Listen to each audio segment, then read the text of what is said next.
తౌడు చూసేలా గ్లాస్ నీళ్లలో 3 స్పూన్లు తౌడేసి మూత పెట్టి పడుకోండి. తెల్లారి పొద్దుటికల్లా దానిలో ఉన్న తౌడంతా తౌడులో ఉన్న బి కాంప్లెక్స్ అంతా వాటర్లోకి వస్తుంది.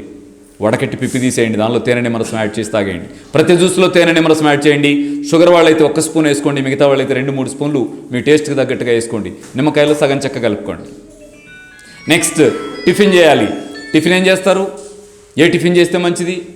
అమ్మ ఏది వండితే అది మంచిదే, ఏ టిఫిన్ అయినా తినేయండి. ఇంట్లో మనాళ్ళు ఏది వండితే అది తినేయండి, హోటల్ వైపు చూడకుండా ఉంటే చాలు. ఏ టిఫిన్? అమ్మ ఏం చేస్తుంది? ఇడ్లీ చేస్తుంది, ఉప్మా చేస్తుంది, లేకపోతే మహా అయితే నూనె వేసేది ఏదైనా ఉంటే దోశ చేస్తుంది. ఎందుకంటే ఏం చేస్తుంది? దానిలో ఇడ్లీ చెప్తాను చూడండి, వాల్యుబుల్గా చేసుకోవడానికి. ఇడ్లీలో 2 వాడతాం, మినుములు, ఇడ్లీ రవ్వ. మినుములు ఇప్పుడు షాపుల్లో దొరికే ఈ పప్పు పక్కకి వెళ్ళిపోయింది, మినపగుళ్ళు దొరుకుతున్నాయి, అది వాడకండి, పురుగు మందు ఎక్కువ వాడతారు. కాబట్టి మినపప్పు తెచ్చుకోండి, పొట్టుపప్పు నానబెట్టి పిసికి ప్రాసెస్ చేసి పొట్టంతా పోగొట్టకుండా కాస్త ఉంచండి. ఫైబర్ కూడా మంచిదే, రుబ్బి అక్కడ పెట్టండి.